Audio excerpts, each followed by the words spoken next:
할렐루야. 오늘도 새날 새벽기도 시간 우리에게 주신 하나님의 말씀을 전해드리겠습니다. 골로새서 3장 18절 말씀입니다. 아내들아 남편에게 복종하라. 이는 주 안에서 마땅하니라. 아멘. 이제부터는 가정윤리에 대해서 말씀을 드리겠습니다. 먼저 아내들에게 말씀드린 건데요. 골로새서를 공부해오고 있는 중에 이제 3장 18절에서 21절 말씀을 드리겠는데, 먼저는 아내들, 남편들, 자녀, 부모 이렇게 해서 가정생활에 관한 내용 말씀을 다루고 있어요. 1장과 2장이 교회 교리 부분이고요. 기독교 교리 부분이고, 무엇을 믿을 것이냐, 잘못 믿으면 구원이 없어요. 여러분, 지금 하나님을 믿는다고, 예수님을 믿는다고 하지만 죽정이들이 너무 많고, 또 이단이나 사입이나 비진리들이 너무 많아요. 지금 가짜가 진짜 행세를 지금 하는 시대거든요. 주님이 오실 날이 가까우면 성경이 그렇게 기록되어 있어요. 여러분들은 예수님을 믿는다고 천국 다 갈 줄 알았는데, 나중에 주님 오셔서 심판하면서 성문 밖으로 던져질 사람들이 수두룩해요. 세계 약 83억 중에서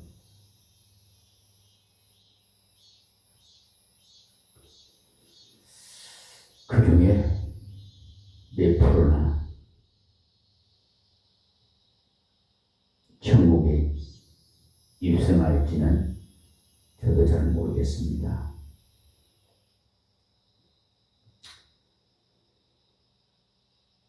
좀 마태복음 7장 21절 이하를 좀 참고해 보시면 되겠습니다. 지금이라도 이 말씀을 시청하시는 분들이 깨달았다면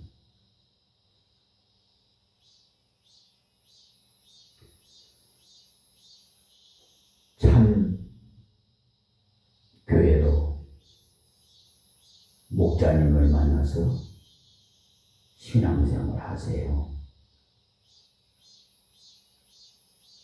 그렇다고 어쩌게 오라고 하는 말은 아니에요. 오해하지 마시고, 지금 여러분들이 좀 희미하게 아실 것 같아서 새삼스럽게 제가 말씀을 드리는데요.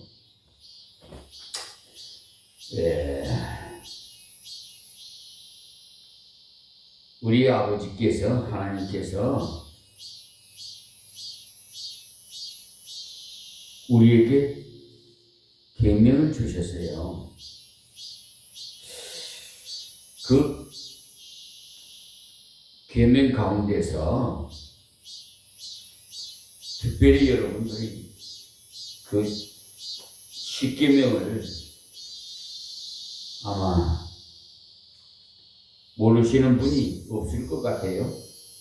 물론 알면서도 이제 뭐 잊어버리는 경우도 있겠죠. 또 기억이 잘 안 나는 수도 있어요. 저 역시도 이게 나이가 들다 보니까 좀 그런 것을 느껴요. 그런데 그 성경책 그 전후에 저 보시면 성경책에 있는 있습니다. 근데 그 십계명이요. 그리고 출애굽기에 또 21장인가 이렇게 기록되어 있어요. 그러니까 지금 확실하게 좀 여러분이 다시 새삼스럽게 좀 말씀을 전해드려야 될 것 같아서 지금 이 성경책을 찾아봅니다.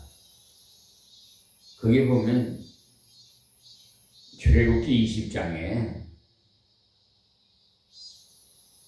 3절에 보면 너는 나 위에는 다른 신들을 내게 있게 말지니라.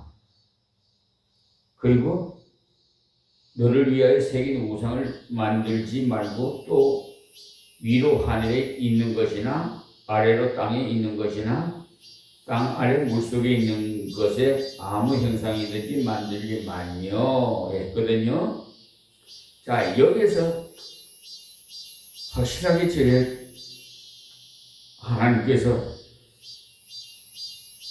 규명해서 특별히 강조해서 말씀을 드립니다만은 분명히 다른 신을 나 위에는 다른 신을 내게 있게 말씀이라고 그랬지요.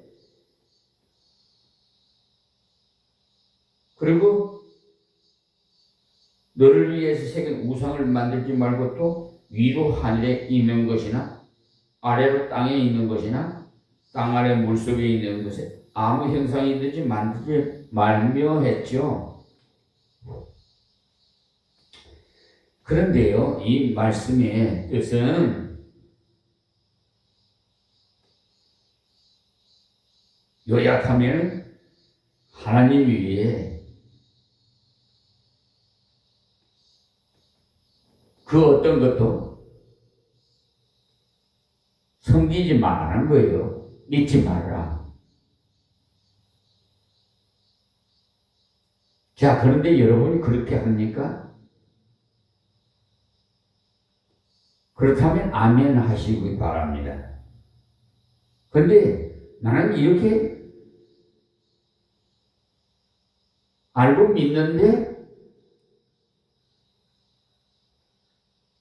나중에 주님이 오셔서 심판할 때 너는 불법을 행한 자에 나는 너 모른다. 그 말씀을 들을 분들도 많아요. 주여 주여 부르는 자마다 다 천국에 갈 것이 아니고 불법을 행한 자 난 너 모른다 그랬었거든요. 불법이 뭡니까? 하나님의 법, 계명을 지키지 않은 세상법도 지키지 않으면 불법이죠. 근데 지금 특히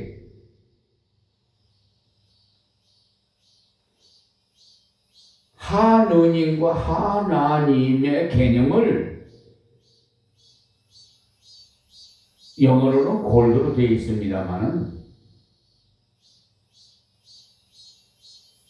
우리나라 언어로는 완전히 달라요. 하느님은 하늘을 말하는 거예요. 그리고 하나님은 유일신 한 분인 하나님을 말하는 거예요. 분명히 성경에 기록되어 있어요. 하나님에 대해서 유일신 한 분이에요. 참신은 한 분이에요. 그러면 하느님에 대한 개념이 뭐냐? 하늘을 말하는 거예요. 그래서 여러분이 흔히 예를 들어서 부모님 안부를 전하면 하늘나라에 가셨습니다. 이렇게 흔히들 말하죠. 천국에 갔다는 말을 명확하게 해야 되는데 하늘나라에 갔습니다 이래요. 그러면 어느 교파를 지명해서 제가 말하는 것이 좀 여러분께서는 저에게 좀 안 좋은 그런 마음을 가질 것 같아서 그 교단에 대해서는 제가 말을 않겠습니다만 하느님을 부르짖는 교단이 있어요.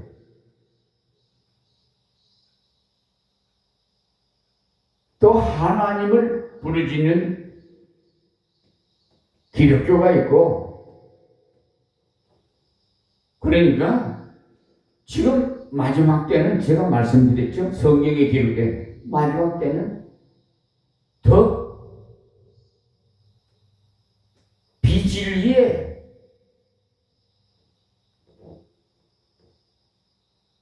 집중돼요. 그래서 알곡을 찾아내기가 정말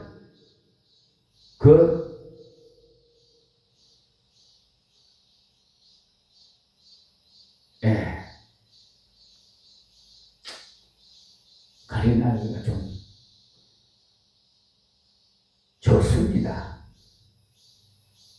실컷 신앙생활 잘 해놓고 마지막에 심판 받을 때 불법을 해놨으니 난 너 모른다 그 소리, 그 말씀 예수님으로부터 심판 받을 때 들으면 여러분 그때 가서는 발을 동동 굴러도 어찌할 수 없어요. 그래서 사전에 비천하고 이 말의 종에게 이 말씀을 강조해서 가르치라고 한 거예요. 전해줘라.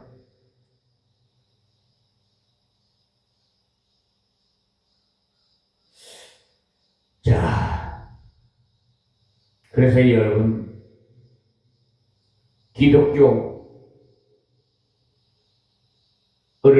신앙을 한 줄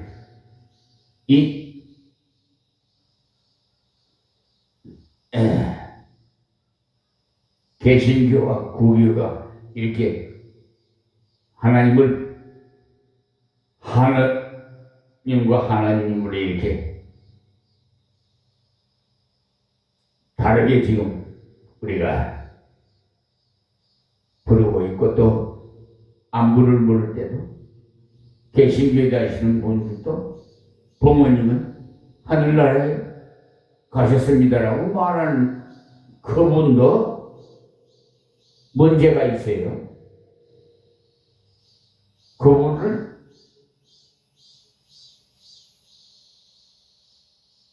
푸른 총장으로 인도하는 담임 목사에게 책임이 있어요. 이 나라에 그 어떤 부서에서 잘못하면 그 부서 책임자가 책임을 물어요.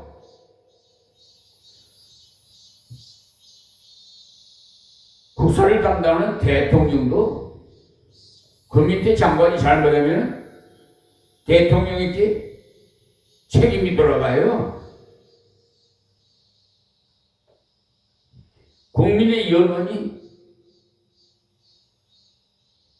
왜 그렇게 나와요? 그렇기 때문에 국사를 그 보좌진들을 잘못 두면, 정차관들을 잘못 두면은 대통령 인기가 다 떨어져요.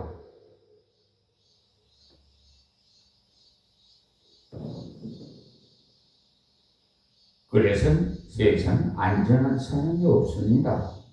그래서 하나님 말씀, 의인은 없나니 하나도 없다고 그랬어요.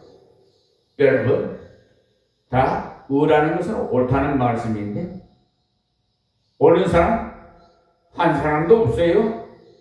여러분 똑똑한 자지만은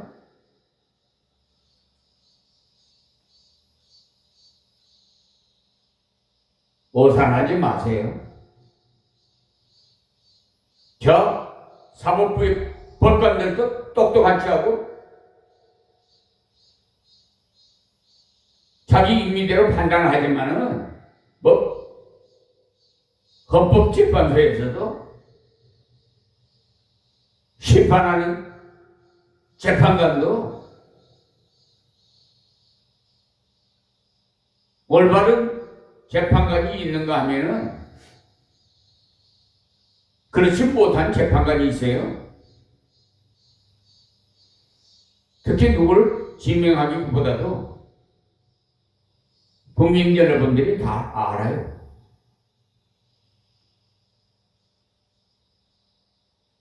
이 나라의 주권은 어디에서 나와요? 국민으로부터 나온다고 그랬습니다. 이 나라의 주인이 누구예요? 국민이에요. 그런데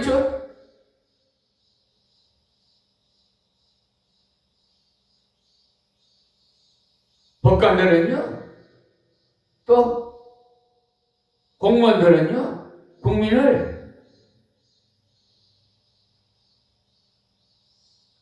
자기 무엇으로 생각하는지 모르지만 업신여기고 법률과 성실하게 직무를 수행해야 되는데 지금 그렇지 못해요. 물론 그런 분도 있습니다만 제가 현장에 직접 접해보니까 그때 알겠어요. 그냥 겉으로 현장에 가서 접하지 않았을 때는요, 이렇게 확실하게 알 수가 없었어요. 백문이 일어불견이라고,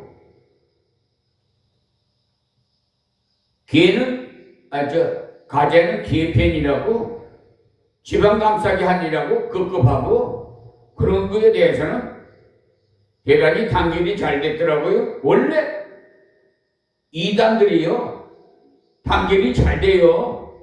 열성이 대단하고, 가짜가 진짜 행세를 아주 잘해요. 불의한 법관들이 오히려 큰 소리 쳐요. 우기자기하고 헌법재판소 재판관이 문영배 재판관은 존경스러운 사람이에요. 그분은 대법원에서 근무하고 서울 도시에서 법관 생활하지 않고 지방에서 선량한 국민들을 위해서 정직하게 헌법과 법률에 의해서 양심껏 판단하신 분들 저는 인정을 합니다. 그런 분이 있어요. 또 제가 실질적으로 민사소송도 해보고 저 형사소송도 해보지만은 정직한 법관도 있어요. 전혀 없는 건 아니에요.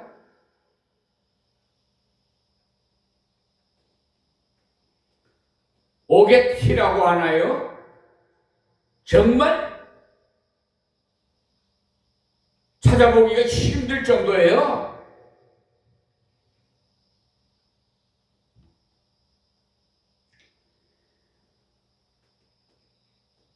이 시대는 혼란한 시대가 됐어요. 장차 이 나라가 세계를 부러워하는 대한민국이 아니면은 아무것도 못할 수 있는 그런 위상에 올라갈 대한민국이에요. 그런데 사법부가 질서와 기강을 바로잡아야 되는데 오히려 사기 재판이나 치고 불이한 편파적인 판결을 하고 정관의 역으로 헌법과 민사소송법을 위반하고 또 형법을 위반하고 분명히 대법원 판례를 제시했는데도 불구하고 형법 제370조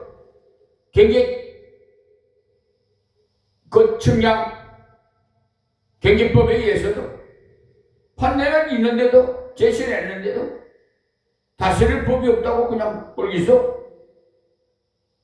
이런 분들이 있어요. 그런 경찰이 있다 이 말입니다. 그래서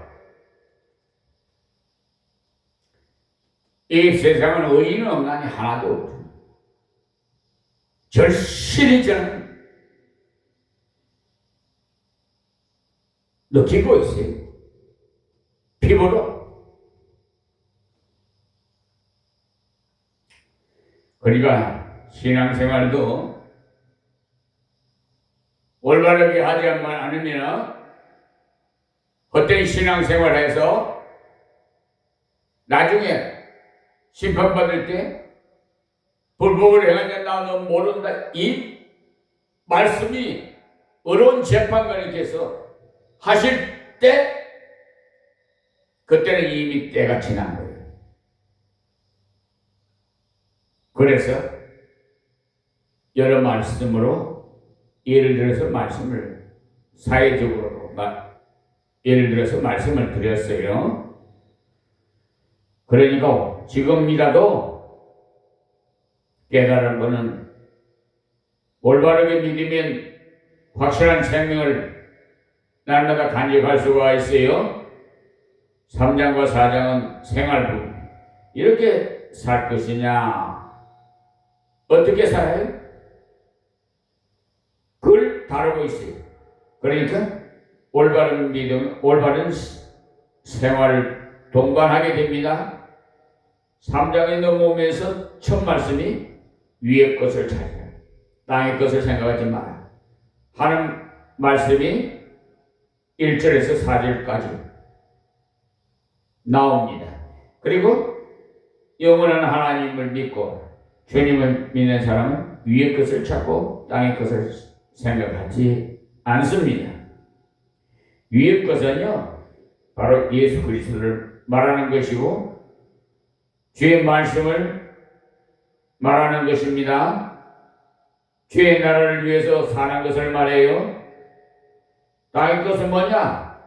5절에서 11절까지 말씀해서 땅의 것이란 밥을 먹고 사는 것이 땅의 것이 아니고 땅의 것은 죄를 말하는 것이에요.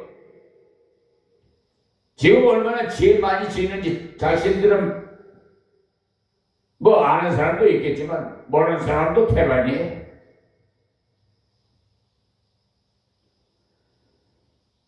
그리고 땅의 지체를 죽이라고 할 때 그 죄악 생활을 가르쳐서 한 말씀이에요.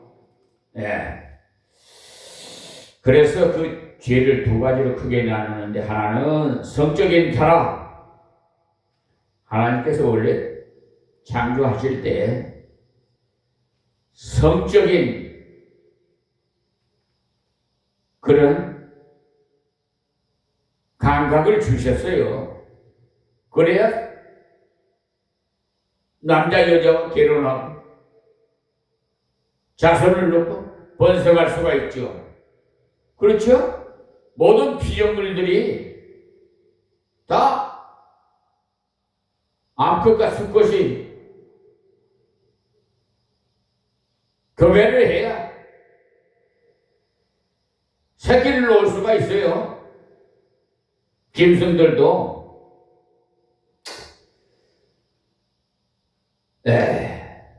성적인 타락, 하나는 물질적인 타락, 그 두 가지 문제인데 하나는 육체의 정욕에 관한 것이고 또 하나는 탐욕에 관한 것이고 이 두 가지를 나누는데 이제 12절에 지난 시간 배웠대 17절에서 성적인 타락인 정욕을 이기고 탐욕인 물질적인 타락에서부터 구함을 받는 길은 뭐냐? 그리스도를 닮는 길밖에 없어요. 이렇게 세밀하게 가르쳐 주는데도 듣기를 싫어해요. 묘하게 옳은 소리를 해주면 요즘 어린애들도 부모님이 옳은 소리 하면 듣기 싫어해요. 잔소리로. 예? 요즘 젊은 세대들 그렇죠? 건방져가지고 부모님이 이렇게 말씀을 드리면 순종해서 고분고분 듣고 순종하면 자기한테 유익이 오는데도 교만해가지고 좀 부모보다 공부를 좀 더 했다고 부모를 없이 여기 심지어 지방에서 농사를 지어가지고요 자식을 서울대학교에 보냈더니 자식이 그리워서 부모님이 있는 거 없는 거 장만해서 자식을 한번 만나보고 싶어서 서울에 왔어요. 그래서 자식이 있는 주소를 찾아가니까 아마 친구가 같이 그렇게 생활하고 있었는 모양이에요. 방을 얻어서. 근데 누구야? 친구가 물으니까 우리 집 머슴이야. 여러분, 자식을 공부시켜서 피땀 흘려서 서울대학교 공부시켜놨더니 아버지를 머슴이라고요? 그럼 부려막심한 자가 어디 있어요? 에? 실질적인 일이에요, 이거.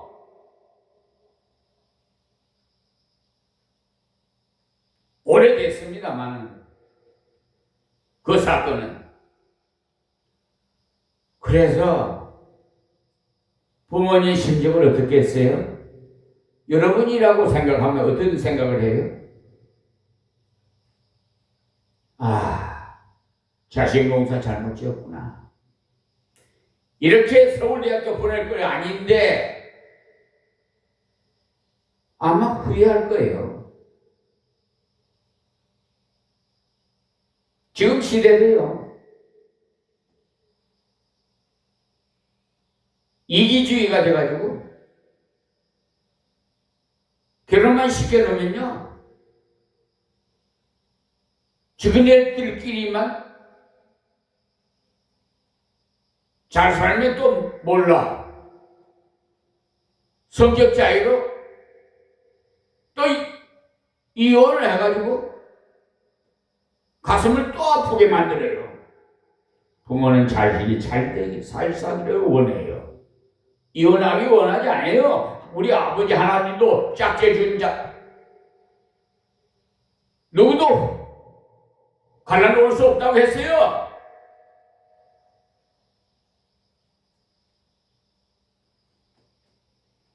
그래서 불법을 향한 자 나 넘어온다는 거예요.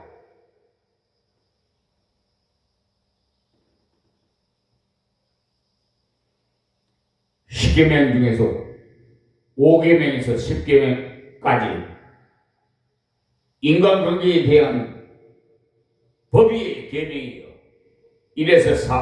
1계명에서 4계명까지 나와 하나님의 관계, 저 뒤에 십자가를 가르치기 위해서 달아놓은 것이지 저 십자가가 하나님 아니에요.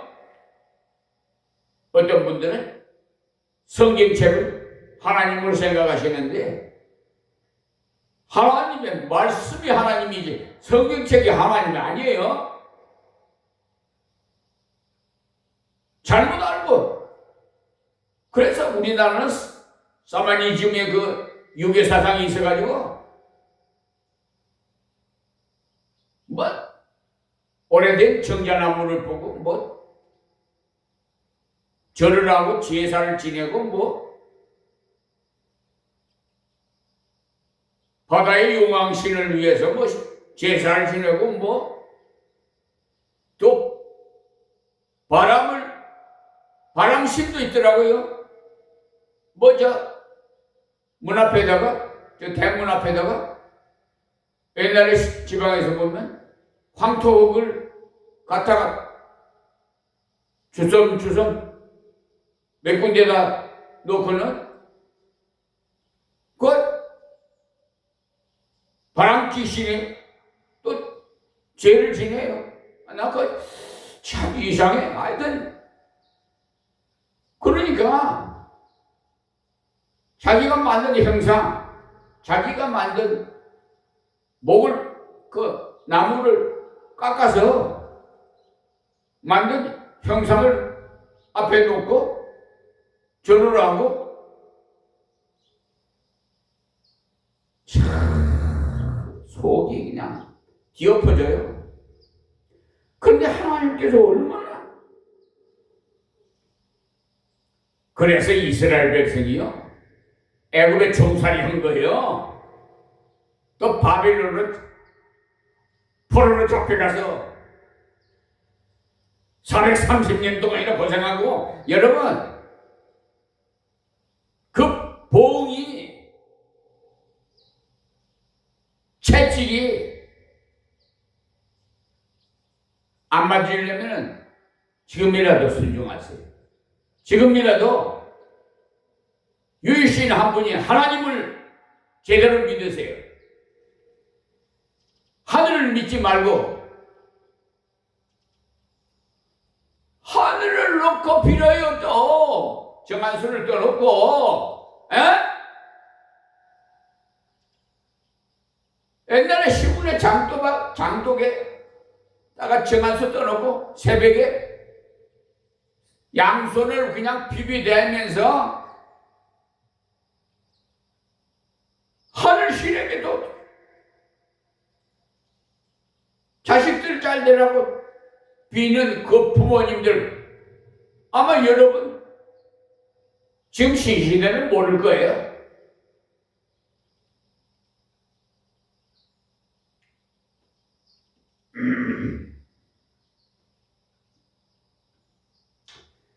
이제 12절에서 지난 시간에서 배웠던 17절에서 성적인 타락인 정욕을 이기고 탐욕인 물질적인 타락에서부터 구함을 받는 길은 무엇이냐? 그리스도를 닮는 길이다.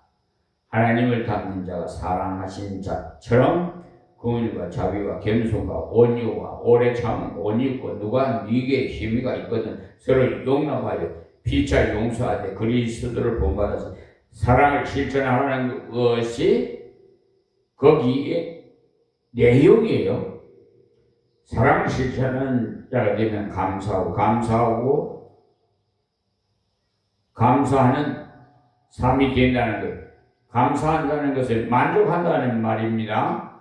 만족하기 때문에 감사하게 됩니다. 그래서 감사하는 말씀이 3번이나 나옵니다.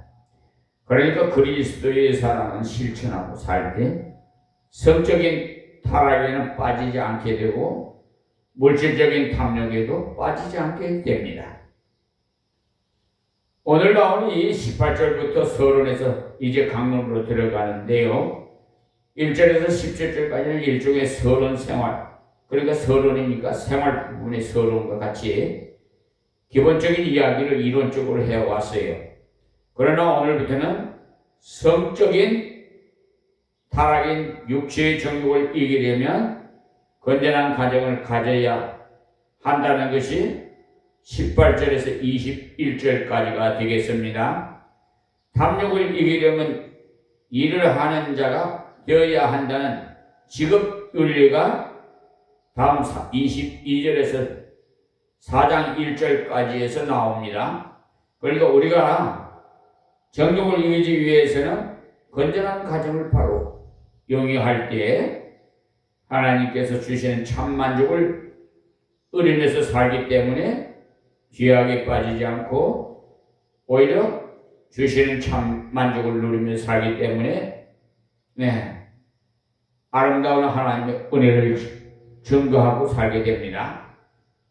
또 탐욕에 빠지지 않으려면 그리고 대개 탐욕에 빠진 사람들은요 어떠냐 하면 일을 하지 않고 게으름을 피우면서 요령을 피우면서 일확천금을 하려는 데 항상 마음이 가 있어요. 요사이 한탕주의라는 말이 있지요. 예전에 그런 말이 벌써 나왔어요. 나오는데 이런 것이 나오는 것도 결국은 그의 직업 생활을 건전하게 가지지 못하기 때문에 그래서 일하지 않는 사람은 탐욕의 종이 될 가능성이 참으로 많습니다. 일을 잘하면서 일을 열심히 하는 사람, 건전하게 하나님께서 주신 직업 윤리를 가진 사람은 탐욕에 빠질 여지가 없습니다. 그래서 그리스도인의 처세, 철학인 잠언을 읽어 한번 보시면 제일 기초가 여호와를 경외함이 지혜와 지식의 근본이다라고 되어 있어요. 그러니 올바른 것을 믿고 살아야 되겠죠. 올바른 주님을 믿고 하나님을 순종하며 사는 것이 모든 것을 바로 아는 길이다. 바로 깨닫는 길, 지혜와 지식의 근본이다. 그리고 난 다음에 가정 이야기, 직업 이야기가 쭉 내용이 됩니다. 젊어서부터 얻은 아내를 사랑해라. 음녀에게 관한 사람은 도살장으로 끌려가는 소와 같다. 부지런한 남자는 재물을 얻을 것이요 손을 게으리 놀리는 자는 가난해질 것이요 좀 더 자자, 좀 더 졸자, 좀 더 놀자 하다 보면은 빈궁이 강도처럼 오게 된다. 이런 식으로 31장까지 말씀이 쭉 나옵니다. 여기서 주된 말씀이 하나는 하나님을 어떻게 하면 기쁘시게 해드리느냐, 가정을 어떻게 하면 하나님이 원하시는 대로 바르게 경영할 수가 있느냐, 이 땅 위에서 직업을 어떻게 하면 올바르게 경영할 수 있느냐, 그 문제가 잠언 내용의 주류를 이루고 있습니다. 가만히 보면 좀 이상하죠? 왜냐? 앞에서 말씀한 위의 것을 찾는 생활이라고 할 때 우리는 생각하기를 전도와 기도와 교회에서 헌금하고 이런 것만이 위의 것을 찾는 생활인가 했는데, 그것도 물론 하나님의 일을 하는 것은 틀림없어요. 그러나 건전한 가정을 가지고 건전한 직업을 가지고 그 안에서 복음적인 삶을 살고 복음을 증거하고 복음을 나타내 생활 속에서 증인이 되는, 올바른 증인이 된다는 겁니다. 생활은 다 던져버리고 철야 기도나 하고 금식 기도나 하면서 전도하러 다닌다면 많은 사람들에게 걸림돌이 되어서 전도도 되지 않을 뿐만 아니라 자기는 항상 만족 없이 일종의 환상에 사로잡혀 살게 되는 거예요. 성경은 아주 건전해요. 그러므로 성경대로 믿으면 건전하게 믿고 성경대로 살면 아주 건전하게 삽니다. 그래서 위의 것을 사모하고 위의 것을 찾는 삶은 어디서 찾아야 되겠죠? 가정에서 찾아야 되겠죠? 그 말씀이 위의 것을 찾는 삶은 어디서 찾아야 되죠? 직업생활 속에서 찾아야. 아주 세속적인 것 같아도 그것이 가장 우리의 삶과 가까운, 가장 영향을 주는 것이에요. 그래서 지금 세계적으로 사회학자들도 현대병이 뭐냐? 집을 있으나 가정이 없다는 거예요. 건물은 있는데 가정이 없다. 다시 말해서 사람이 모여서 하숙집처럼 살기는 사는데 사랑은 없더라는 말이에요. 요사이는요, 가장이 바빠서 아이들의 얼굴을 볼 수가 없다고 하죠. 소위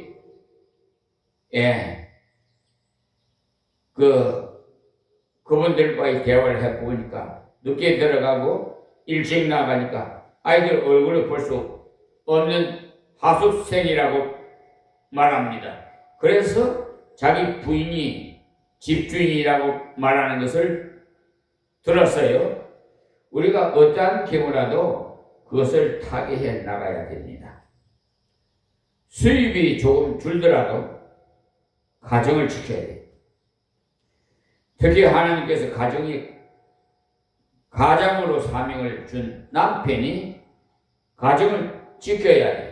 나는 아이들을 버려먹이느라고 바빠서 미안하지만 너희들은 돌보지 못하겠다고 하는 것은 안 돼요. 그 아이들의 마음, 영혼이 육체보다 훨씬 더 중요하기 때문에 비록 먹고 입는 것은 좀 부족하더라도 사랑을 나누고 대화를 나눌 수 있는 가정이 되어야만 하나님이 원래 주신 가정의 목적을 이루는 것입니다.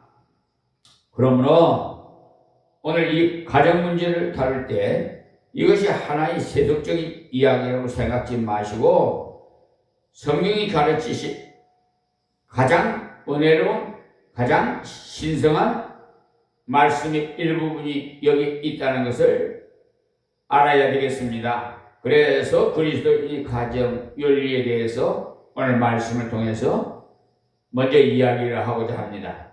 에베소서 5장 15절에서부터 22절 말씀을 보시면 그런즉 너희가 어떻게 행할 것을 자세히 주의하여 지혜 없는 자같이 말고 오직 지혜 있는 자같이 하여 세월을 아끼라. 때가 악하니라. 그러므로 어리석은 자가 되지 말고 오직 주의 뜻이 무엇인가 이해하라. 술 취하지 말라. 이는 방탕한 것이니 오직 성령의 충만을 받으라. 거기에 먼저 말씀하시기를 지혜 있는 자가 되라고 했어요. 그러기 위해서는 세월을 아끼라. 세월을 아껴서 주의 뜻이 무엇인가 이해하라. 깨달아라. 그 다음에 주의 뜻을 깨달아서 순종을 해야 하는데 순종할 힘이 없다. 그렇기 때문에 성령의 충만을 받으라.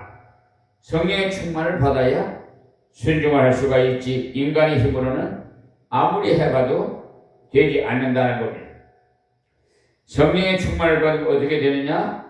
시와 찬미와 신령한 노래들로 서로 화답하여 너희의 마음으로 주께 노래하며 찬송하며 범사의 우리 주 예수 그리스도의 이름으로 항상 아버지 하나님께 감사하며 그리스도를 경외함으로 피차 복종하라고 되어 있습니다. 성령의 충만을 받으면 시와 찬미와 신령한 노래와 찬미를 부르게 된다. 그리고 범사에 감사하게 된다. 그리고는 피차 겸손하게 된다.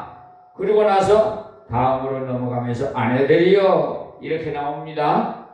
그러니까 성령의 충만한 행동이 어디로부터 시작해서 열매를 맺어야 되느냐? 가정에서부터 열매가 맺어야 한다는 겁니다. 그 다음 자녀들아 이렇게 나오고, 다음 상전들아, 그러니까 종들아, 상전과 종에 이게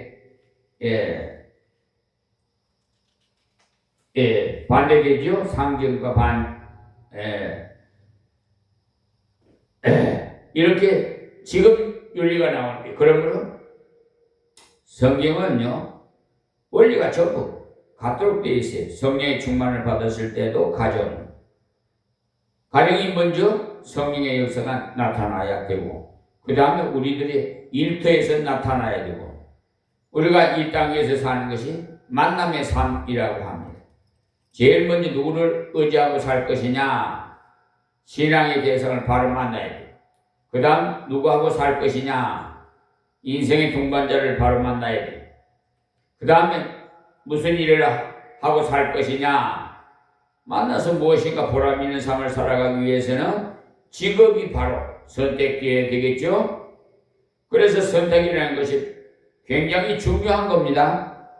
오늘은 가정 문제에 대해서만 공부하는데, 성령의 충만함을 통해서 가정이 평화해야 된다는 것입니다. 가정에 대해서 4절밖에 되지 않지만 내용이 폭이 아주 넓어요. 본 말씀 보겠어요. 18절에 아내들아 남편에게 복종하라. 이는 주 안에서 마땅하니라고 하셨어요. 가정의 최소 단위는 핵심 멤버가 남편과 아내예요. 그 다음 자녀는 둘러립니다. 흔히 자식 때문에 남편을 잘 돌봐드리지 못해서 미안하다는 말 잘못된 겁니다. 자식은 앞으로 길러야 20-30년밖에 함께 살지 못해요. 그러나 남편과 아내는 평생을 같이 살아야 돼요.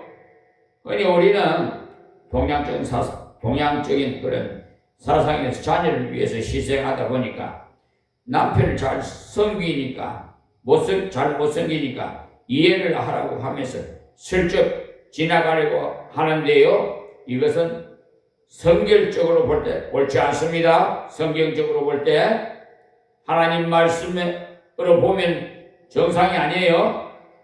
그녀는 아무래도 부모를 떠나 아내와 있거나 봐요. 둘이 한 몸 이룰지로다라고 하셨으므로 결국은 세 가족을 이루어 보낼 것입니다. 그들은 독립을 시켜서 또 그들이 가정을 꾸려가야 할 사람입니다. 그렇기 때문에 제일 중요한 것은 역시 남편과 아내뿐이에요.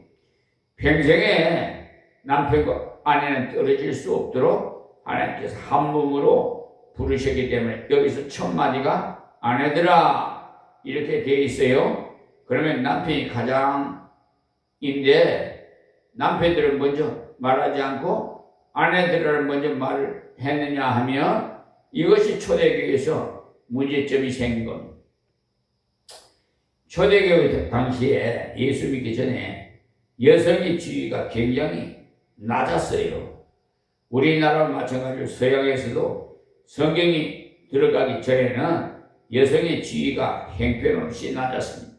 그래서 집에서 밥이나 먹고 일이나 했지 제대로 권리를 행사할 수가 없었습니다. 그런데 이제 같이 예수를 믿고 나니까 형제여, 자매여 하면서 교회에서 같이 일하고 같이 찬양하고 같이 앉게 된 거죠. 그때는 여자들이 남자들과 같이 잘 앉지 못했어요. 그런데 예수를 믿고 나니까 같이 앉기도 해요. 우리 교회는 지금은 남자석도 없습니다. 예전에는 남자석과 여자석이 따로 있었어요. 성경에는 이런 것이 없이 남녀 구별할 필요가 없다고 해서 그렇게 된 겁니다. 그만큼 이제 남녀가 동등하게 되었다는 거예요. 그러니까 그때 여성들 중에서 생각하기를 남자라고 해서 별 것이 아니다. 어떤 분이 말하기를 가만히 보니까 여자가 머리가 더 좋은 것 같다. 이렇게 하는데 아마 더 좋은 가능성이 많아요. 왜냐하면 하나님께서 남자를 만드시고 남자를 잘 도와주라고 여자를 만들었기 때문에 도와주는 사람이 되게 머리가 좋아요. 도움을 받는 사람은 되게 약간의 어리석은 면이 있기 때문에 도움을 받게 되는 거죠. 그러나 여자가 남자보다 머리가 더 좋다 해서 남자 머리 위에 올라가는 말은 가라는 말은 아니에요. 그래서 초대교회 그런 문제가 터졌기 때문에 말씀을 먼저 아내들이여 이렇게 교훈을 주기 위해서 베드로전서 에베소서에서도 부부의 윤리, 가정의 윤리 이걸 기록할 때 항상 먼저 아내들을 교훈합니다. 그 이유는 그들이 자유함을 얻었고 그들이 가정에서 많은 발언권이 주어졌고 여러 면으로 인정을 받게 되니까 잘못될까 해서 그렇게 먼저 교훈을 하는 겁니다. 원래 눌림을 받던 사람이 올라가게 되면 조금 날리기 쉬워요. 교만해지기 쉽다 이 말입니다. 가난하던 사람이 갑자기 부자가 되면 그런 문제가 터지듯이 마찬가지로 아주 눌려있던 사람이 예수를 믿고 나서 자유함을 얻으니까 남자나 여자가 똑같은 이런 의식을 가지게 되면 가정이 바로 서지 못하게 되니까 하나님께서 먼저 아내들아 이렇게 말씀하셨어요. 아내라는 용어의 원래 뜻은 돕는 자라는 뜻입니다. 그래서 아내라는 말은 참 좋은 말이에요. 잠언에 보시면 아내를 얻는 자는 복을 얻고 해서 잠언서 18장 22절에요. 그 말씀은 장가만 가면 다 복을 받는다는 뜻이 아니에요. 정말 도와주는 아내를 얻는 사람은 참 복을 받는 사람이다. 집과 재산은 조상으로 말미암은 받거니와 어진 아내, 지혜로운 아내는 여호와께로 말미암느니라. 그러니까 이 잠언서 19장 14절의 말씀이에요. 이렇게 말씀하셨어요. 그러니까 정말 참으로 도와줄 수 있는 아내를 얻는 길은 하나님께 기도해야지 다른 길이 없다. 그래서 아직 결혼하지 않은 분들은 하나님께 열심히 기도해야 돼요. 집과 재물은 혹시 조상이 유산으로 남겨서 아무 노력도 없이 가질 수는 있지만은 정말 좋은 아내와 좋은 남편은 얻는 길은 하나님께 구하지 않고는 얻을 수가 없습니다. 하나님이 주시지 않고는 안 됩니다. 그래서 마태복음 19장 5절에 하나님이 짝지어 주신 것을 사람이 나누지 못할지니라고 말씀하셨어요. 그러니까 용어를 잘 알아야 됩니다. 아내는 돕는 자다 라는 자기 이름과 직분을 알아야지 자기 위치를 모르면 일이 항상 바로 되지 않아요. 그래서 나는 돕는 자다, 밀어주는 자다, 나서는 자가 아닙니다. 머리 위에 올라가는 자가 아니에요. 그런데 자꾸 나서려고 해요. 그래서 나서면 문제가 생겨요. 옛날 속담에도 암탉이 울면 집안이 망한다 하는 말이 있는데요. 요사이는 또 거꾸로 말을 해서 암탉이 울어야 된다는 말과 암탉이 우면 알을 낳는다 이런 말들을 합디다. 이렇게 거꾸로 말을 하는 것은 이 세대가 거꾸로 가고 있다는 뜻이거든요. 성경에 분명히 하나님께서 아내들에게 주신 사명이 그 이름을 자체가 아내는 도와야 된다는 건데 앞에서 말씀을 드린 대로 도와야 된다는 말, 결국 부족한 자이기 때문에 서로 돕지 않고는 안 된다는 거예요. 앞에서도 제가 들은 말씀을 드렸습니다만 절대로 가정에서 남편과 아내는 경쟁을 하지 마세요. 경쟁, 다투지 마란 말이에요. 근데 요사이는 자꾸 경쟁을 하라고 해요. 경쟁을 하면 서로가 비판을 받게 돼요.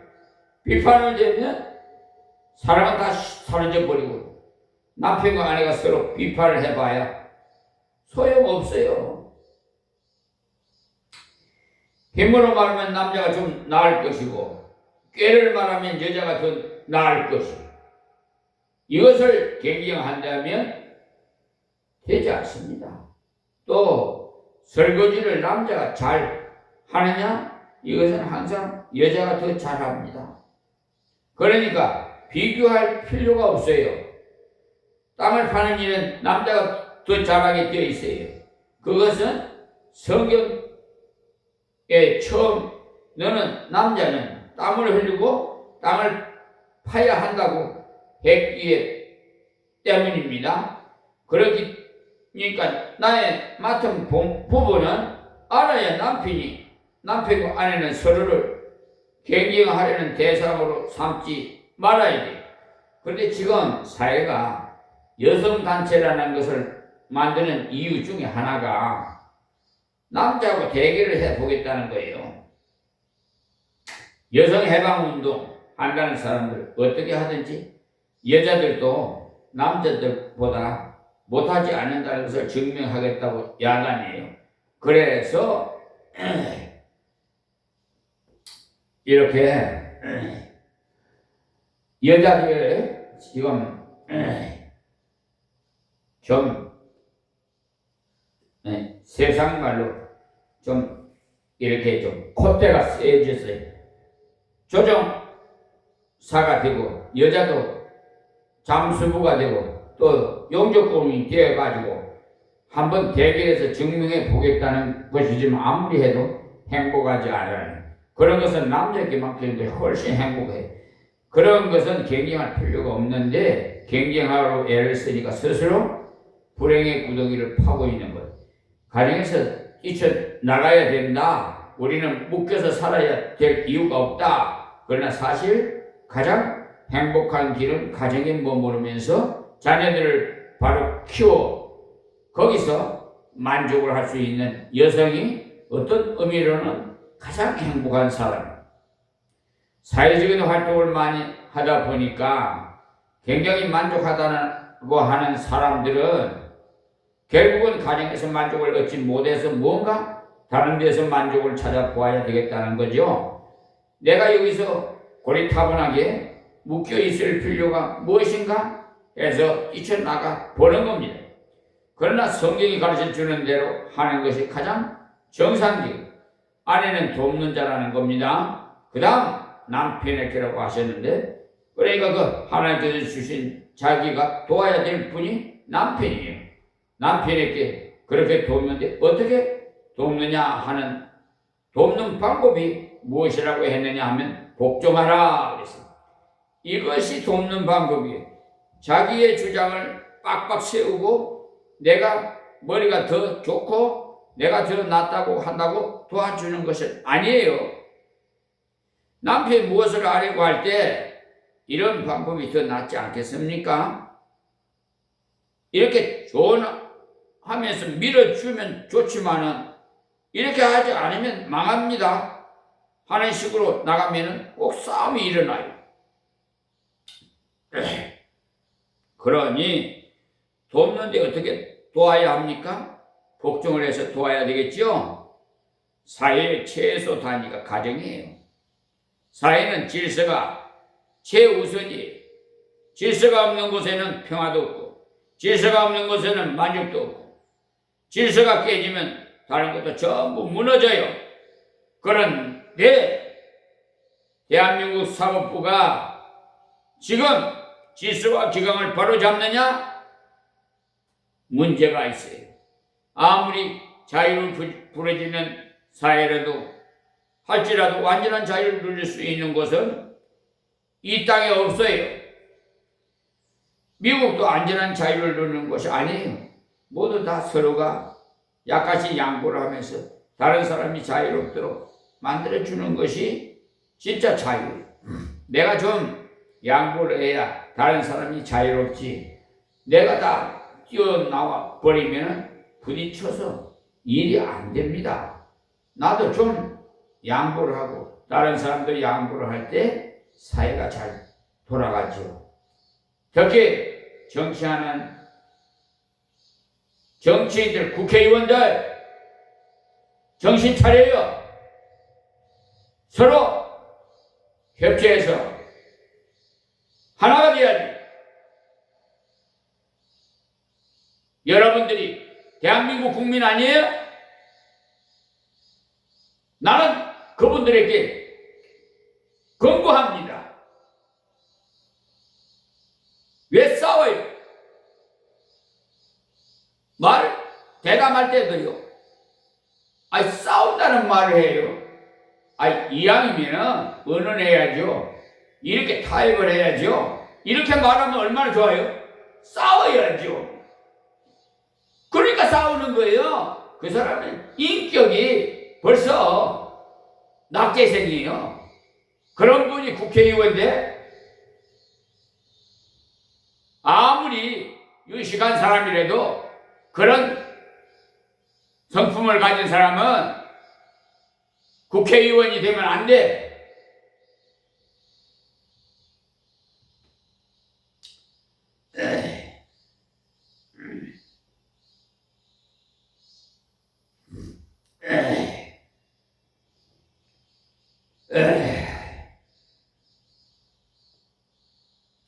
그래서 어떤 사람들은 말하기로 법이라는 건 전부 정치하는 사람들에게 좋도록 해놓았다고 말들을 해요. 은행의 법이 아닌 것도 전부 은행을 경영하는 자기들에게 종로를 만들었고, 고객은 안중에도 없다는 거예요. 모든 법을 다 그런 식으로 만들어. 원래 그렇게 만든다는 것을 알고 살아야지. 그것을 일일이 다 고치려다가 박살이 나요. 아무것도 안 돼. 가정에서 최소의 단위가 부부인데도 자기에게는 순서가 있다는 말이에요. 그러니까 거기에 순서가 있어요. 질서가 있어야 된다. 질서가 없으면 평화가 없어요. 질서를 지키는 데 있어서 제일 중요한 것이 의무를 생각하고 권리를 약간씩 포기하는 것. 지금 우리 사회에서도 권리를 내놓으라고 자꾸 요구하니까 사회가 시끄러워요. 의무를 먼저 하고 진리를 찾아야지. 의무는 하지 않고 권리만을 찾자고 할 때 문제가 많이 터져요. 질서를 지키면은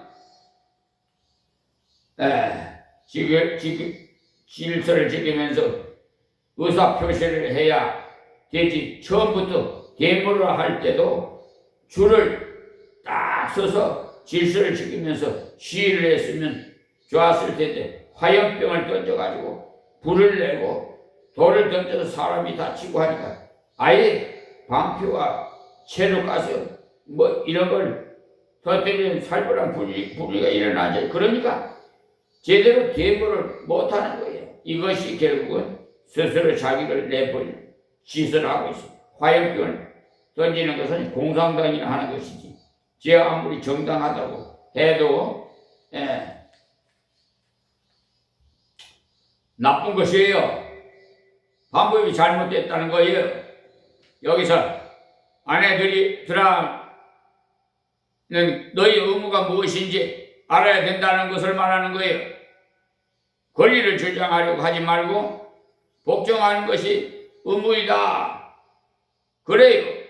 아내가 다른 것을 다 잘해도 복종을 하지 않았다면 아내로서의 점수는 60점 이하가 돼요. 그것을 아셔야 돼요. 돈을 잘 벌어오고 머리가 좋고 아이들을 잘 키우고 다 잘한다 하더라도 남편에게 순종을 안 한다면 아내로서의 사명을 다 하지 못한 거예요. 옛날에 시험을 칠 때 시험 문제지를 보면 앞에는 객관식 문제를 수두로 내놓고 그것은 30점밖에 안 돼요. 뒤에 주관식 문제가 한 문제를 내놓고 70점을 주는데 이 주관식 하나 잘 맞으면 성적이 나오는 겁니다.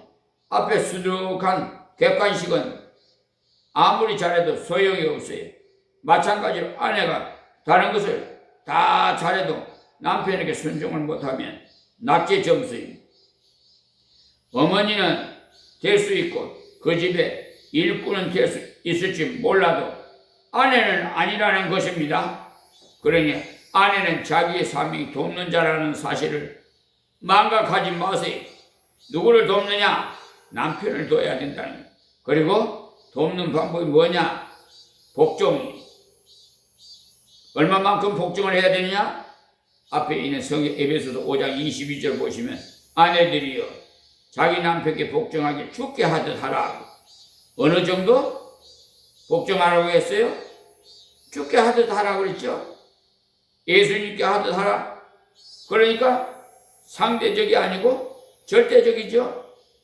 몇 번 복종을 하다가 마음에 들지 않아서 나중에는 이제는 할 수 없다 하는 것을 안 된다는 말이에요. 죄를 지으라고 하는 것은 복종을 하면 안 돼요. 도둑질 해오라, 거짓말을 해라, 이것을 하나님께서 하지 말라고 하셨으니까 복종을 못합니다. 그러나 그 외의 것은 복종해야 돼요. 물을 떠오라 하면 떠와야 되고 따뜻한 물을 떠오라 하면은 따뜻한 물을 떠와야 돼요. 요사이 여성들은 물을 떠오라고 하면 자신이 떠먹으라고 해요. 이런 것은 하나님 앞에서 합당하지 못해요. 남편이 세상에 나가서 권위 있게 박력 있게 뻗어나가려면 아내가 복종을 잘 해야만 뻗어나갈 수가 있어요. 가정에서 항상 시달리던 사람은 밖에 나가서도 자신이 없어요. 자기의 부인조차도 복종을 하지 않는데 누가 내 말을 들어주겠느냐 해서 자신감 없는 남편이 되고 맙니다. 세상이 다 반대해도 아내 한 사람만은 복종을 하고 찬성을 해주면 겁없이 나아갈 수 있는 사람이 어리석은 남자들이에요. 그렇기 때문에 여기서 죽게 하듯 하라는 그 이유를 말하기를 이는 남편이 아내의 머리됨이 그리스도께서 교회의 머리됨과 같음이니라. 그가 친히 몸의 구주신이라고 했죠. 그런데 여러분들이 잘 아셔야 되는 것은 제일 조심해야 될 것이 어떤 것이냐면은 얌전하고 내성적인 남편이라서 웬만한 것은 말을 잘 하지 않고 다 이해한다는 그런 생각하는 것. 흔히 잘못 생각해서 저 양반은 아무렇게나 해도 말은 안 한다고 해서 순종을 잘하지 않는 경우가 참 많아요. 그러나 사람들은 내성적이기 때문에 실제로 더 순종해 주기를 아내에게 바라고 있습니다. 그런 사람일수록 순종이 더 필요해요. 그래야만이 그 사람 성격이 돋아나요. 어디를 가든지 자신이 있어요.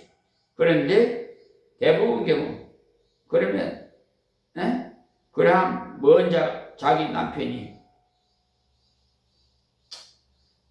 말을 잘 하지 않고 웬만해도 슬쩍 넘어간다고 해서 순종을 잘 하지 하는 경향이 있는데 이것은 아주 어리석은 생각이에요. 그 남편의 길을 완전히 꺾어버리는 거예요. 자기가 아내가 그렇게 만들어버리고는 남편답지 못하다고 합니다. 그러니까 우리는 하나님 앞에서 이 말씀을 꼭 순종해야 돼요. 그래서 그리스도께서 교회의 머리 된 것 같음이 그가 친히 몸의 구주시니라. 그러나 교회가 그리스도에게 하듯 아내들도 범사인 그 남편에게 복종할지니라. 복종의 범위는 어디냐? 범사에 있어요. 특히 자녀를 교육하는 데 있어서 자녀의 말을 따라야 해요. 어떤 분들을 보면 남편은 아이가 춤을 추는 것을 배우려고 하니까 안 된다. 그런 것을 배우면 안 된다 하는데 부인은 남편 모르게 돈을 줘서 춤을 배우러 아이를 보내버리는 거예요. 그 아이는 결국은 형편없는 아이가 되고만 아버지의 권위를 무시해버리고 그 아이는 어머니께 자꾸만 졸라대면 뭐가 된다고 생각하게 될 겁니다. 그 어머니는 측은하니까 아버지 모르게 무엇을 해 줍니다. 해주면 그 아이는 결국은 인생을 잘못 살아가게 됩니다. 자기뿐 아니라 자기 후대에까지도 영향을 미쳐요. 그래서 아버지가 안 된다고 하면 어머니도 아버지가 안 된다고 했으니까 안 된다고 하고 똑같은 표준으로 아내들을 또는 자녀에게 바른 아버지의 권위를 세워줘야 되는데 그러지 못하고 아버지 험담이나 하고 이 못된 아내들은요 이런 짓거리를 해요. 앉혀놓고 너 아버지 어쩌고 저쩌고 험담이나 해줘요. 그러니까 자녀들이 커서 그런 사상이 돼갖고 아버지 말씀에 무조건 순종할 수 없어요. 반기를 들고 나와요. 어머니 말만 옳은 걸로 인정을 해요. 그러니까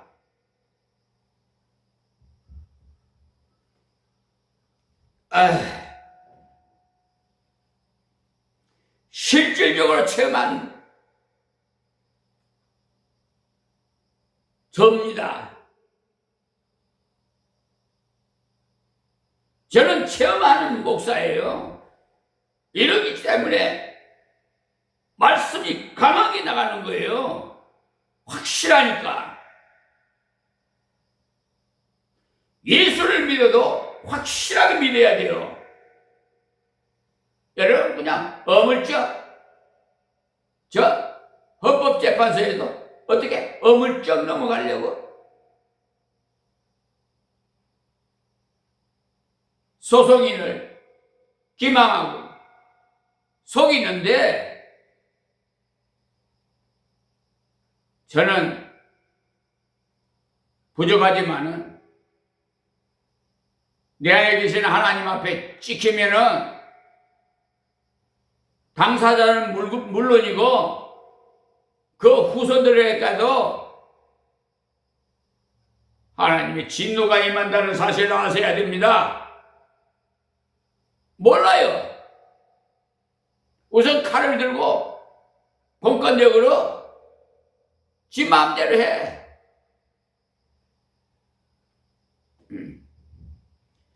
법관이면은 평생 그 자리에 앉아 있는 건 아니고 또 이 세상 살아봤자 100년 전후인데 언젠간 죽는데 사람은 한 번 남아 한 번 죽어요. 그 후에는 심판이 있다고 히브리서 9장 27절에 말씀했어요. 그 심판이 어떤 심판이냐? 영원 세계에서 유황권에 들어가는 심판을 받아요. 성 밖에 던져지면 굳은지도 죽지 않은 유황불에 들어가서 영원토록 고통 속에서 살 거예요. 이 세상은 나그네 길이에요. 고작 살아봤자 100년 전후밖에 안 돼요. 그 안에 죽을 수도 있어요. 날 때는 순서가 있지만 죽을 때는 순서가 없어요. 여러분들이 법관이라고 평생 그 자리에 앉아 있을 줄 알아요? 불의한 저런 법관들은 사법부에서 척결해야 되는데 하나님께서 다 간섭하셔서 그렇게 될 겁니다.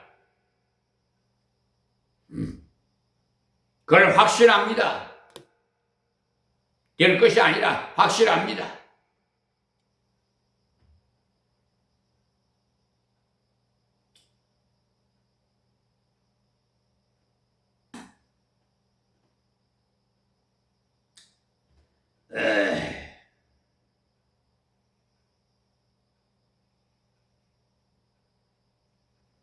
때문에 아내들아 범사에 순종을 해야 되지만은 아내들이 범사에 순종을 해야 되지만은 특히 중요한 자녀 교육에 있어서 아무래도 의지적인 판단면에서 남자들이 더 낫습니다. 그래서 남편이 이렇게 해야 되겠다고 할 때는 예 그렇게 합시다 하고는 아이에게는 아버지가 그렇게 하라고 하니까 너는 그렇게 해야 된다 이렇게 아내는 설득을 해야 되지요. 그런데 반대로 나가는 사람들이 많아요. 흔히 보면 아버지는 아이에게 너희 취미를 따라서 해라 하고 어머니는 너와 같이 머리를 좋은 애가 의과대학을 가야 된다 이렇게 하니까 당황을 해서 이것도 저것도 안 되는 것을 많이 보아왔어요. 그러니까 가장 중요한 부분에서 아버지의 의견을 따라 주어야 되는데 책임은 결국 아버지가 지는 것이지 누가 지겠어요? 하나님 앞에서 책임을 아버지가 지는 겁니다. 이 나라가 잘못될 때는 대표이기 때문에 결국은 대통령이 책임을 지는 겁니다. 자기가 가담은 하지 않았지만 책임을 져야 돼요. 이 교회가 잘못될 때는 목사가 책임을 져야 돼요. 왜냐? 교회 대표이기 때문에. 다른 사람이 사고를 쳐도 책임 목사가 져요. 그렇기 때문에 하나님 앞에서 아내가 남편에게 잘 순종해서 일러주었기 때문에 원하는 결과에 대해서도 결과적으로 책임을 물을 때도 남편에게 묻지 않아요. 그러니까 순종의 범위가 어느 정도냐? 범사에 순종하라고 했어요. 죄를 짓는 일이 아니고는 다 순종하라는 말이에요. 그것이 바로 하나님 앞에서 참다운 아내 삶입니다. 이러한 아내가 될 때 그 남편이 정말 하나님께 받은 사명을 따라서 용기 있게 살아갈 수가 있어요. 그렇게 발전시켜 나갈 수 있어요.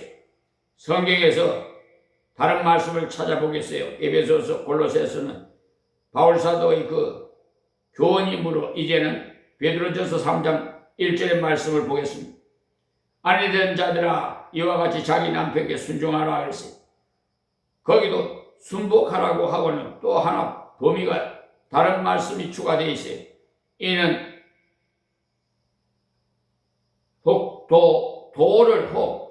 도를 순종치 않는 자라도 라고 했어요. 무슨 말이냐?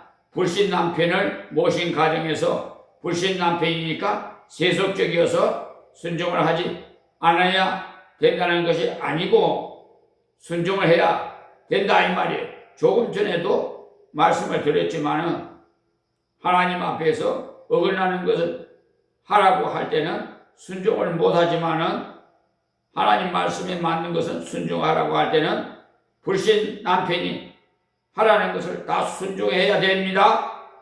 어디 가서 돈을 찾아오라, 물을 떠오라 이런 것을 모든 것을 순종해야 돼.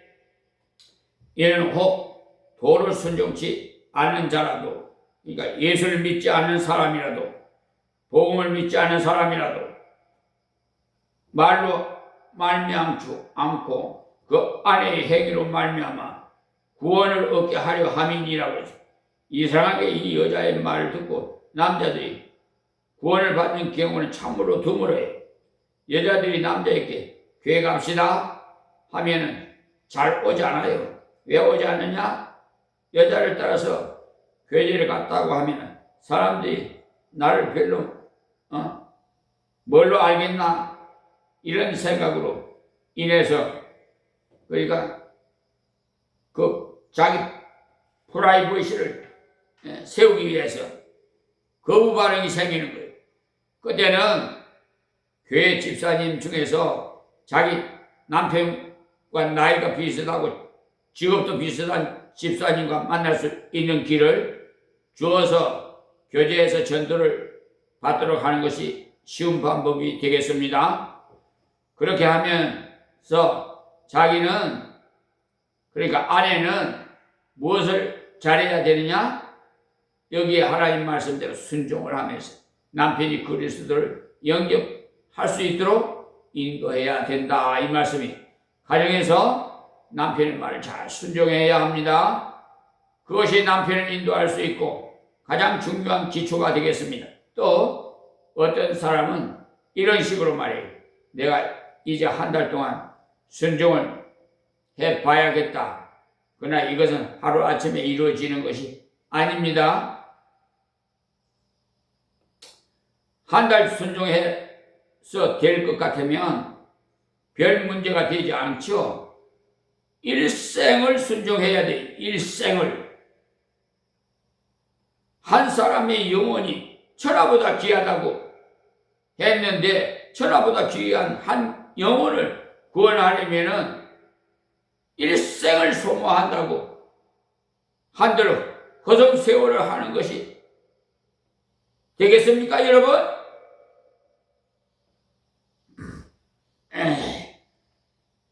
그래서 그 아내의 행위로 말미암아 구원을 얻게 하려 함이니라. 아내의 행위 중에서 동서고금을 막론하고 가장 아름다운 행위가 무엇입니까? 순복이에요.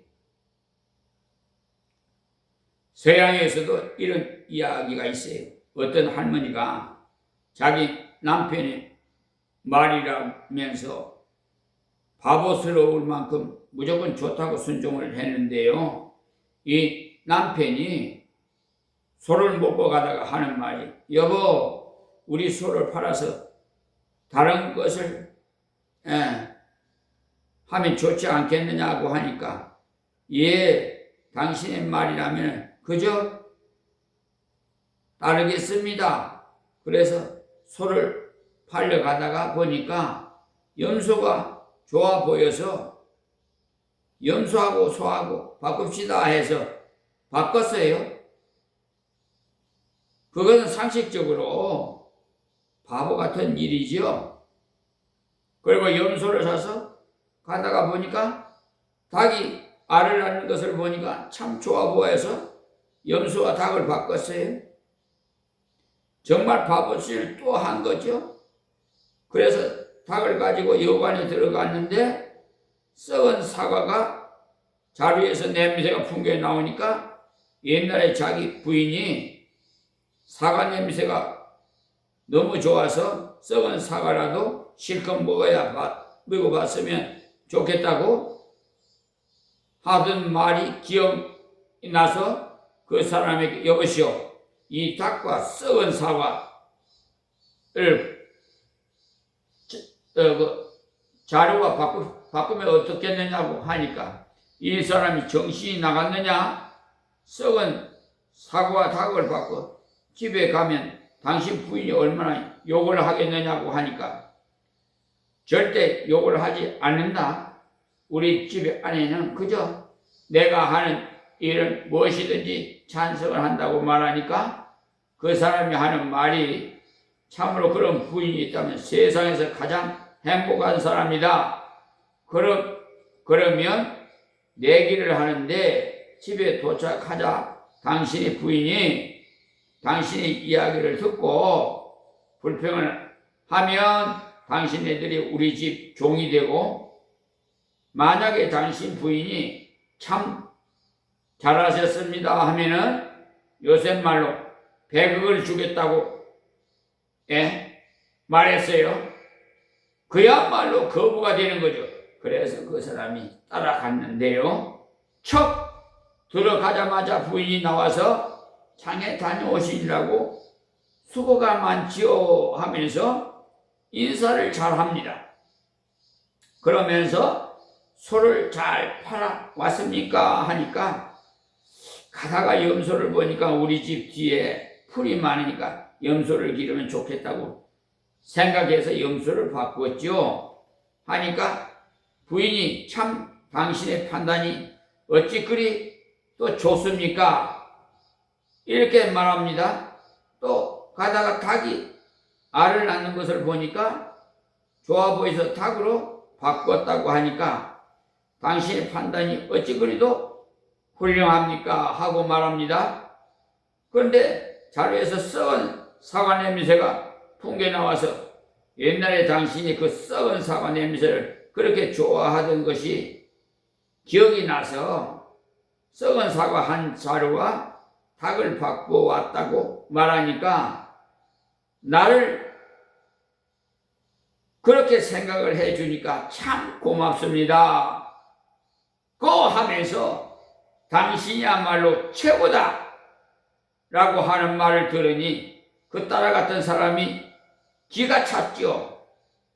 그러나 그 엄청난 돈을 내기를 했기 때문에 돈을 잃었지만 지상에 이와 같은 아내가 있다는 것을 정말 귀한 일이라고 하면서 기쁨으로 그 돈을 주었다고 하는 그런 우화가 우리 주변에 남아 있어요.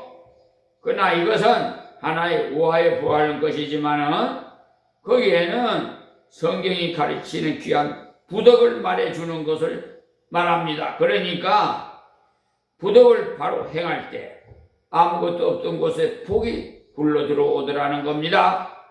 하나님께서 그 가정에 한 참으로 만족을 할 수 있는 그런 배경이 되는 겁니다. 그러니 믿지 않는 남편에게도 그렇게 복종해야 되고 또 믿음이 나보다도 남편이 좀 못할 경우에도 잘 순종해야 된다는 것을 아십시오.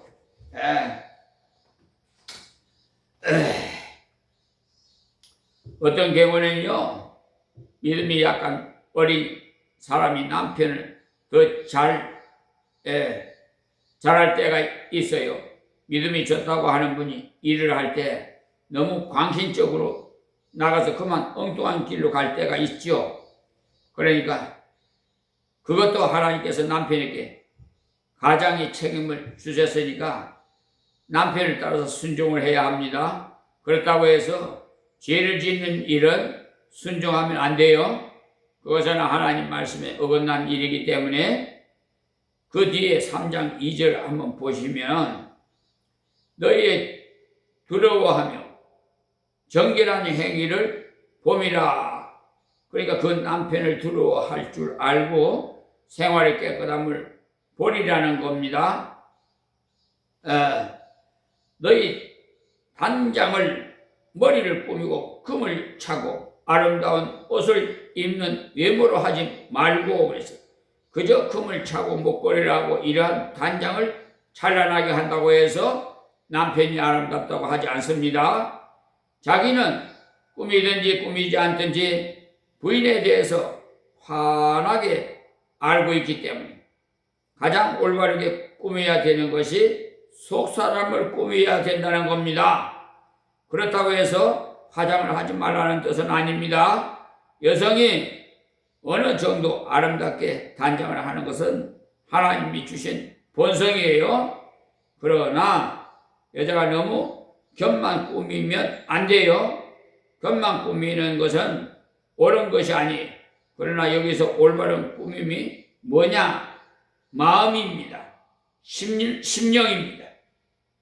그 다음 4절 보시면 오직 마음에 숨은 사람은 온유하고 안정한 심령이 썩지 아니한 것으로 하라.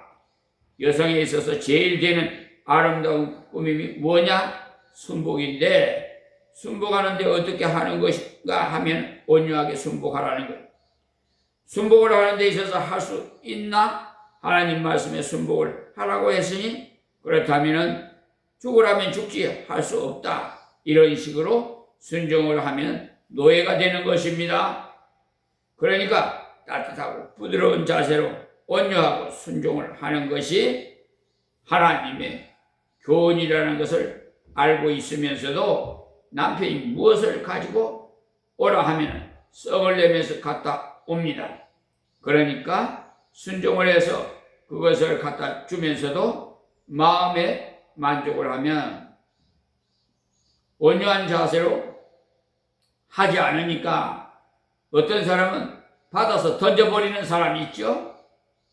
그러므로 남편이 부탁한 것을 가지고 오면서도 옳은 자세로 온유하고 이와 같은 자세로 순종해야 됩니다.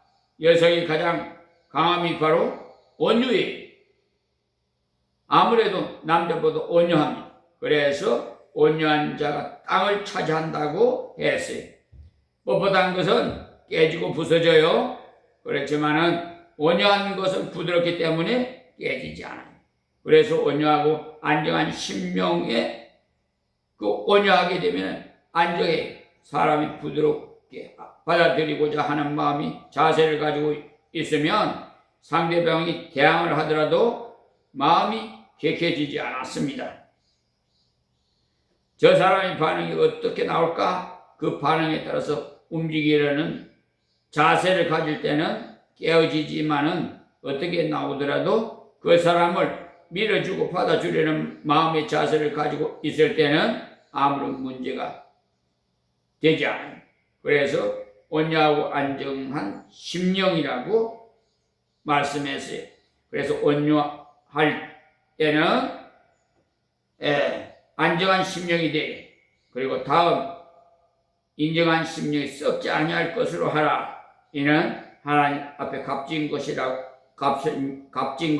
그래서 세상 사람들 흔히 말하기를 왜 그리도 죽어서 사느냐? 여사이는 그렇게 죽어서 살 필요 없다 합니다. 많은 어느 시대에 있더라도 순종하고 온유하고 안정한 심령이 되는 것이 여성의 가장 강함이요 하나님 보실 때는 가장 값진 것입니다. 왜냐하면 남편을 변화시키고 자식들을 변화시키는 것이 그것이기 때문에 강하다고 변화시킬 수가 없어요. 떠든다고 힘이 있다고 변화시킬 수가 없어요. 다만 온유할 때, 순복할 때 변화시킬 수가 있어요. 그러니 그것이 얼마나 힘이 있는 것입니까? 그 다음 신뢰를 하나 보겠습니다. 6절에 사라가 아브라함을 주라 칭하여 복종한 것 같이 너희가 선을 행하고 아무 두려운 일에도 놀라지 말라. 놀라지 아니함으로 그의 딸이 되었느니라 그랬어요. 그러니까 아브라함의 부인인 사라가 자기 남편을 주라고 부르면서 순종을 했어요. 그런데 아브라함의 부인인 사라가 처음부터 이렇게 되지 않았습니다. 그러므로 여러분 중에도 나는 성질이 나빠서 순종하기가 틀렸구나 하고 포기하지 마시기를 바랍니다. 나는 성질이 급해서 아무리 여자지만은 그렇게 할 수 없다고 할 수 있지만 사라도 그녀의 전반부 생애는 그렇게 훌륭하지 못했어요. 남편에 대한 자세가 말입니다. 자기가 아이를 생각지 못함으로 남편을 시켜서 하가를 취해서 아이를 낳도록 해서 자신의 아이로 만들려고 했던 사람입니다. 그러나 이스마엘을 가졌던 하갈이 아기를 배고 나니까 임신하고 나니까 종의 신분을 모르고 아브라함의 대를 잇게 되니 주인 행세를 하면서 사라에게 대항하니까 사라가 아브람들은 이 욕을 당신이 받아야 마땅하도다. 창세기 16장 5절 말씀이 하면서 남편에게 대드는 거예요. 그 내용이 성경에 나와 있어요. 그래서 사라의 초기의 역사를 보면은 이런 부덕을 갖지 못했어요. 그러나 살아가면서 하나님의 은혜를 깨닫고 그리고 하나님의 축복으로 이삭을 낳고 여러 가지 풍향을 꺾으면서 순종하는 것이 귀한 것이구나 하는 것을 깨닫고 난 다음부터는 자기 남편 아브람을 주라고 부르면서 순종을 했다고 기록되어 있습니다. 그래서 사라와 같이 그런 믿음으로 그렇게 순종하여서 살아가면은 그의 딸이 되었느니라. 이 말은 사라와 같이 축복의 여성이 된다는 겁니다. 그러므로 오늘의 우리 여성도들이 말씀을 순종함으로 가정을 살리고 하나님께 영광 돌리는 분들이 되시기를 바랍니다. 감사합니다. 하나님 고맙습니다. 하나님께서 주신 말씀 이 미말의 종이 전에 싸우니 귀 있는 자는 다 듣고 실천에 옮겨서 아름다운 열매가 맺히도록 하여 주시옵시고 우리 대한민국 여성뿐만 아니라 세계 모든 여성들이 남편의 말에 순종해서 하나님으로부터 복을 누리는 가정들이 될 수 있도록 역사해 주옵소서. 예수님의 이름으로 기도하옵나이다. 아멘.